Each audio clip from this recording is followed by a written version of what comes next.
Good morning. My name is Vanessa Hoffman Elias, Barlow class of 1989. I'm sorry that I can't be with you in person this morning, but as this year has a way of teaching us how to adapt and find unexpected positives, I'm grateful to be able to participate virtually with the possibility of reaching more of you than ever before.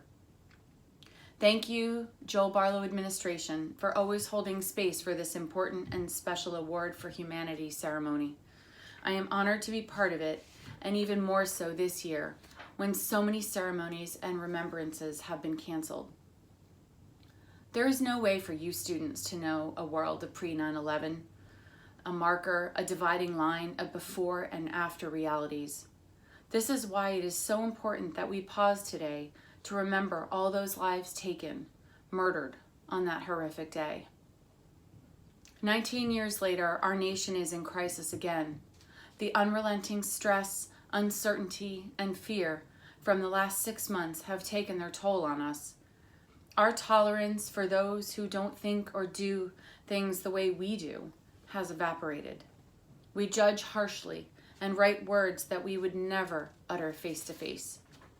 At a time when we are desperate for connection, we look to technology and social media to fill this void, but ultimately feel further disconnected from others and our community as our isolation sinks to new depths. Over the last few months, Eunice, Pete's mom, who lost her son, daughter-in-law, and granddaughter in the attacks, has confided in me that she finds it so much harder now to be hopeful versus after 9/11. Eunice explains that after the attacks, she found strength and hope in our nation's unity, solidarity, and togetherness. People and communities came together, volunteered, and some paid the ultimate sacrifice as they combed through the rubble for days and weeks on end. Some of you have heard my story before, and some will be hearing it for the first time. Sharing it gives me the chance to reflect on our history, our humanity, and how I might be able to live a more meaningful life, a life that Pete would approve of, and maybe inspire you to do the same.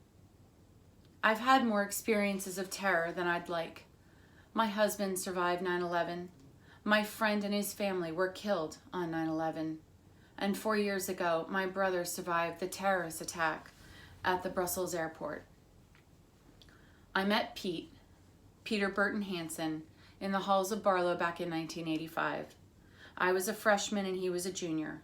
I would have described him then as a bouncy deadhead with a mop of curly red hair and smelling of a mix of patchouli and smoke from hanging out in the smoking lounge, which we really did have. He was so friendly, a straight talker with a great laugh. He had a big heart, a strong sense of fairness, and no problem speaking his mind, especially when standing up for someone.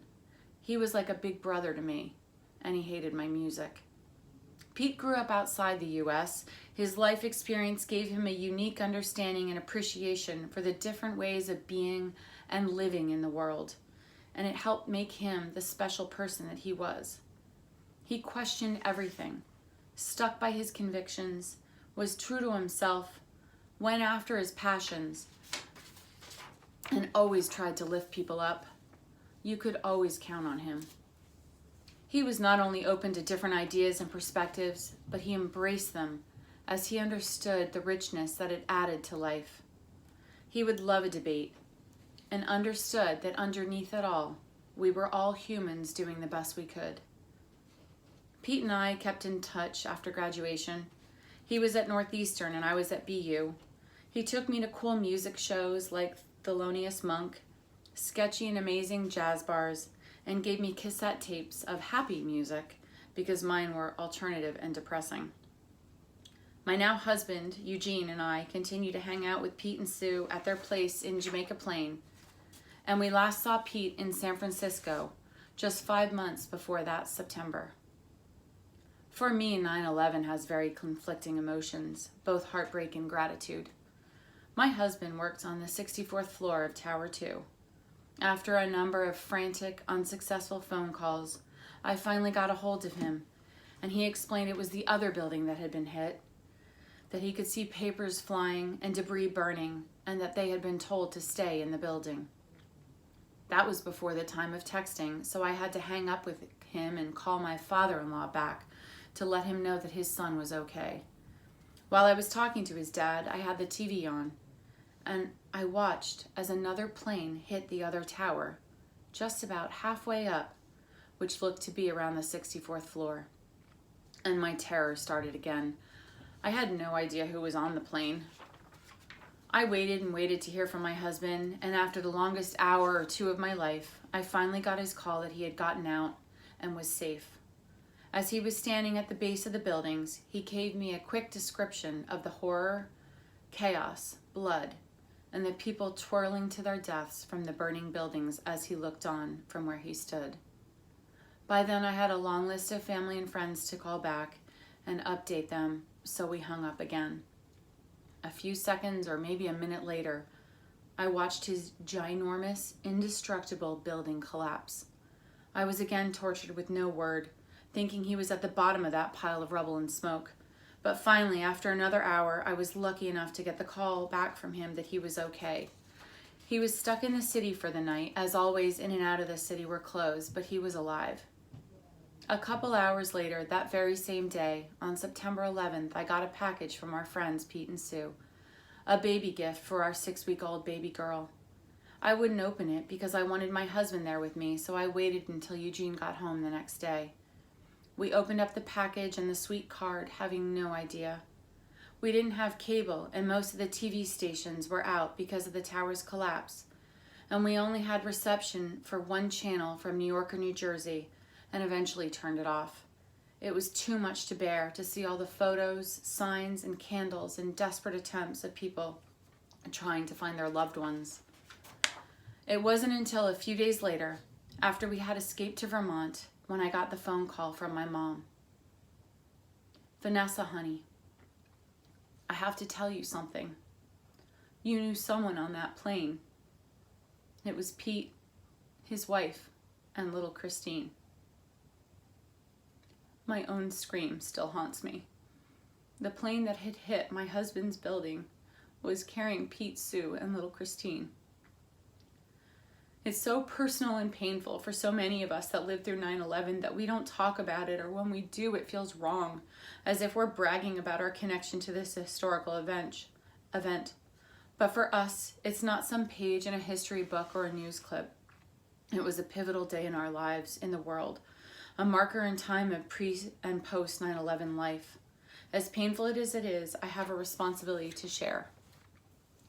This anniversary, I find myself mourning the loss of Pete and Sue in a new way.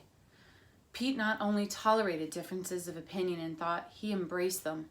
He understood that there is more that connects us than divides us.